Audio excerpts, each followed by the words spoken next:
Good afternoon, BSE 1J. I am Mark M. Palomar, and for today's video, we are going to discuss the prehistoric source materials in the study of Philippine history. First, the Maragtas, it is all about the history of Panay.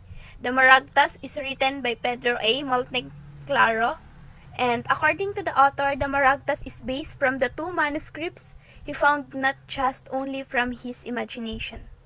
The Maragtas is all about the history of Banay from the first inhabitant of Bornean immigrants. These Borneos immigrants are the Tendatus or chiefs. If we say Tendatus or chiefs, they are the highest ra in the society. Before the arrival of Spaniards, the ten that was kept from the approval Datu Makatunaw in Borneo and the immigrate in Panay. The ten datus or chiefs, namely Datu Puti, Datu Sumakwil, Datu Bangkaya, Datu Palborong, Datu Paduhinog, Datu Dumangsol, Datu Dumalugdog, Datu Lubay, Datu Valenzuela, and also the last is Datu Umangsit. The Maragtas consist of 6 chapters and epilogue. The first chapter is former customs, clothes, dialect, heredity, organization, and others of Aitas of Panay, with special mention of Marie Coduson of Old Chief Polpulan. The third chapter is romance of Sumakwil, Kapingan, and her lover Gurong-Gurong. The fourth chapter, it concludes the tale of ten datus, telling of their political arrangement and their circumnavigation of the island. The fifth chapter, it describes a language, commerce, clothing, customs, marriage, funerals, mourning habits, cockfighting, time, keeping techniques, calendars, and personal characteristics. And the last, the final chapter, list of the Spanish official between 1637 and 1808. These are the differences between Maragtas by Pedro A. Monteclaro and the Historia by Father Santarin. In the Maragtas, introduce new characters with necessary biographical identification, while in the Historia, often mention their names after they played some part in narrative. In Maragtas, cities, municipality, and province, and an appropriate contradiction in the name of the original settlement, while in the Historia presupposes the reader's prior knowledge of the places. In the Maragtas, it is a imaginative passage. In the Historia, it is a simple statement, and the romance is everywhere.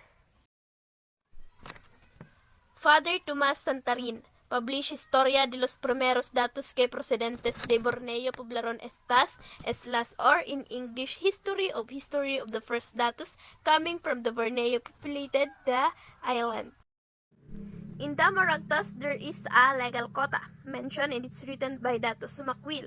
The Maragtas Code is about variety of general cultural information such as customs, Visayan's equivalents of the days of the week, and the dialect differences. Among the customs, there are 4 stringent sanctions. It is imposed by Dato Sumakwil and 2 of Panay and of the people. The first stringent sanction, those too lazy to work were bounded over the wealthy until they reform, failing which they were cast out of society to live with negritos. Second, polygamy was practiced until population control became necessary, was restricted, and the children of those too poor to support them were drowned. Third, under diem, adultery was punished by death or disinheritance. Lastly, fingers of thieves were cut off. This statement can be authenticated as an actual way of life per Hispanic Filipino. According to the Maragtas, the code, most of the serious severe punish offense was laziness. But technically, it is not true because there is offenses such as punish like that. Everyone, I am Maria Jessa from Group 13. Pabon Manuscript, it is about the Las Antiguas de la Isla de Negros, or English, the old legends of the island of Negros, and Los Cuentos de los Indios de esta isla, or the stories of the native of the island. The manuscript, it consists 25 chapters of legends and myths, 11 superstitious current in Pabon's Day, 26 straightforward ethnographic nature such as weapons and Philippine in alphabet, a native calendar, and translation of 10 documents written in a personal lifestyle of considerable charm. Memorializing decoration at proposed acknowledgement of oral honor and courses, and lastly, 25 different information on 22 dates between 1830 and 1840. The Pabon manuscript, it is devoted to ethnographic matter such as food, medicine, religious, doles, funeral, rites, mourning customs, law, farming, fishing, hunting, and many others.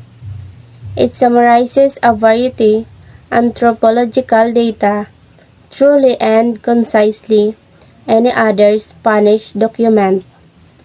Lastly, it includes unique and valuable data, description of gaborial, bone washing, ceremonies and Irish, plantation of tobacco, which was been their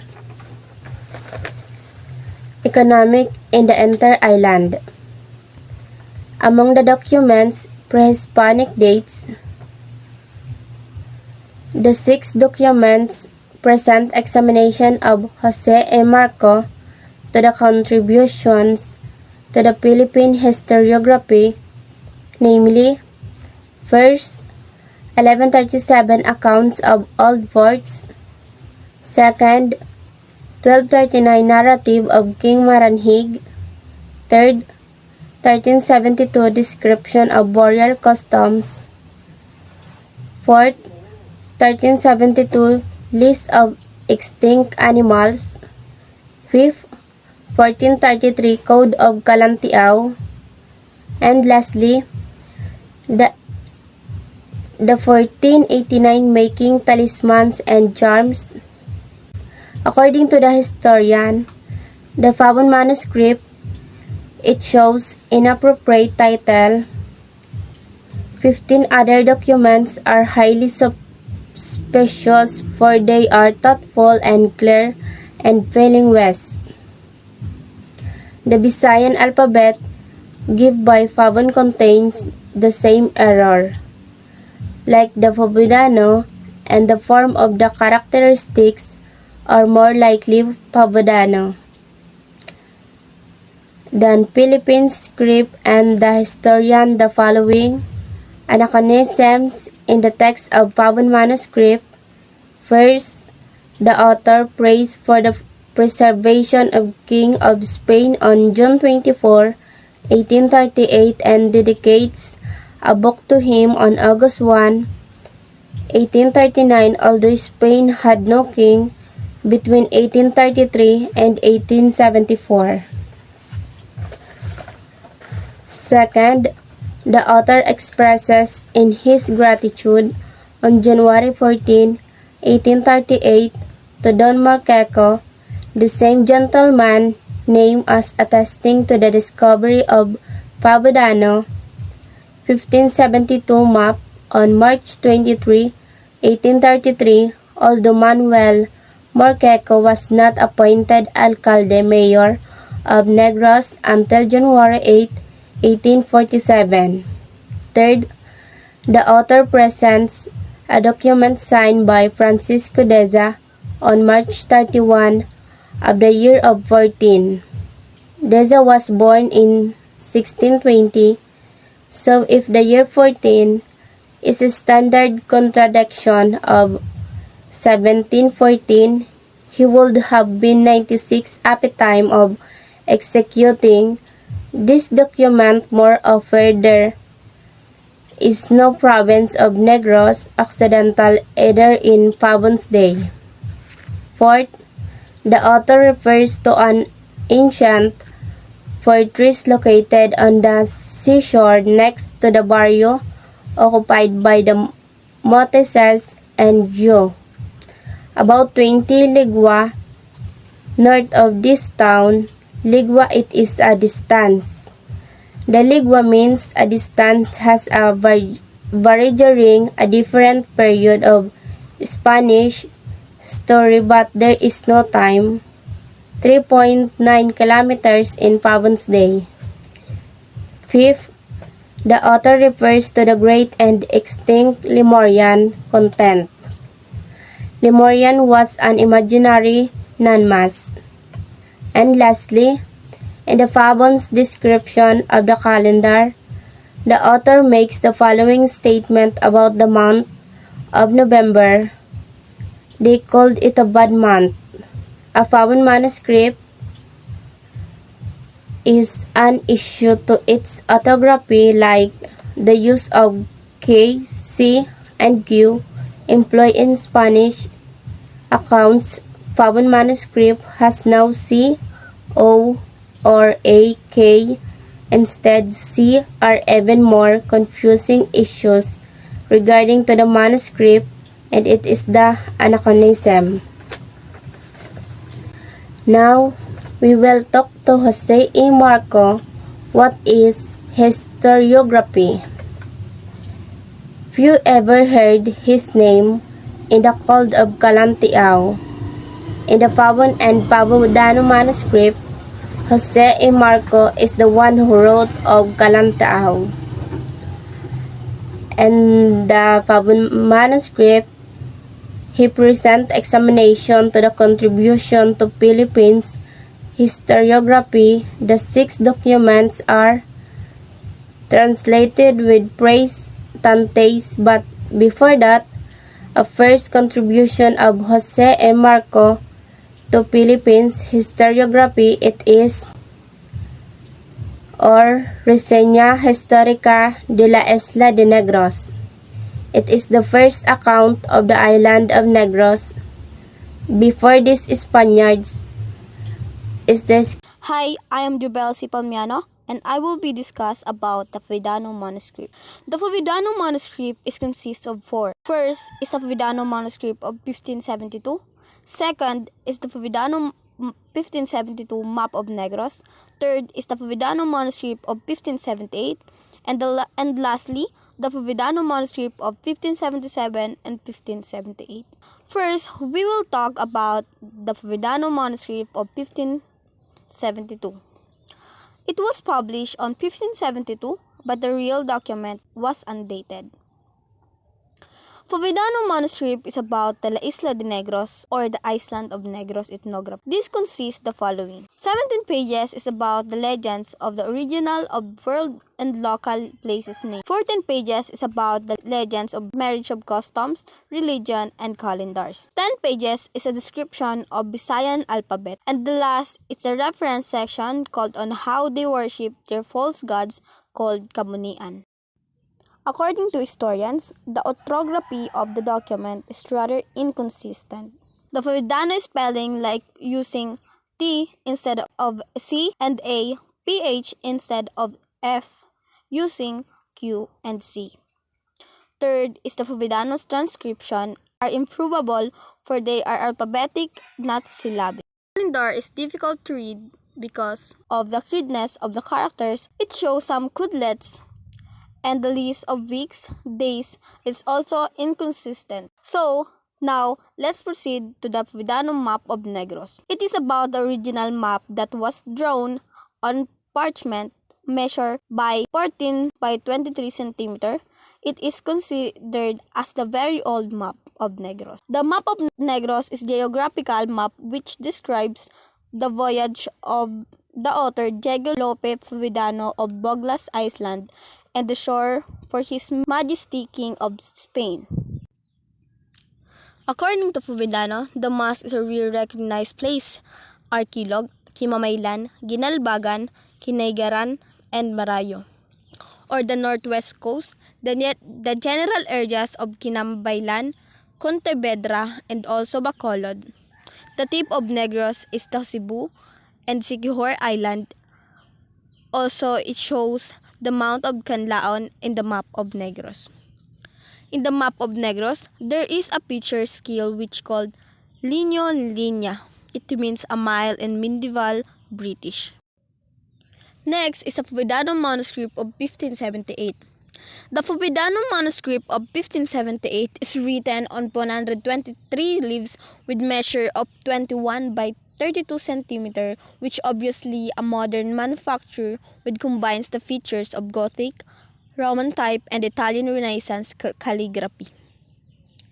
According to historians, the manuscript of 1578 confuses F and S. It shows no similarity to the other Fovedano manuscript, and the title page gives a signature unlike the 1572 document. Next, we will proceed to the Fovedano manuscript of 1577 and 1579.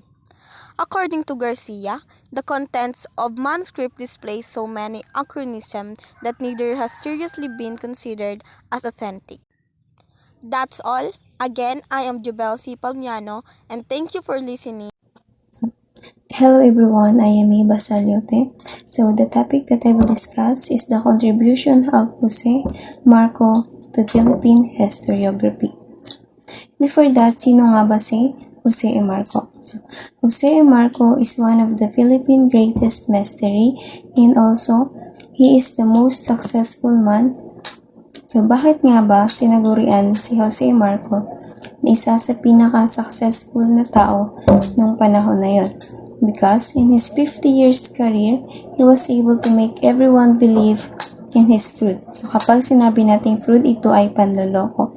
So sa halos na 50 years niyang pagtatrabaho, halos napaniwala niyang lahat sa kanyang kasinungalingan o panloloko. One of the contributions of Jose Marco in Philippine historiography is the Reseña Histórica de la Isla de Negros, or the historical review of the island of Negros. Marco also donated some ancient documents written in Old Philippine script that presumably in cuttlefish ink. The three bark documents. First, it is the shortest invocation to the bird. Second, summary of dance called Lualay.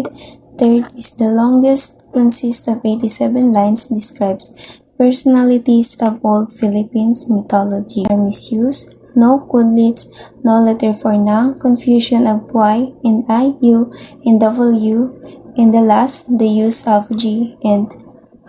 Why we need to study the history of the Philippines using the historiographies. So, studying history of the Philippines is very important. Bakit?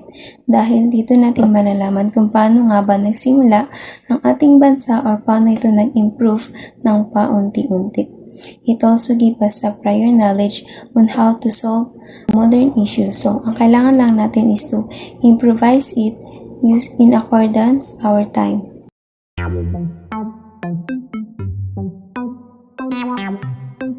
We come now to the fourth and last prehistoric source materials which was used in the study of Philippine history. So that was the Code of Calanchao.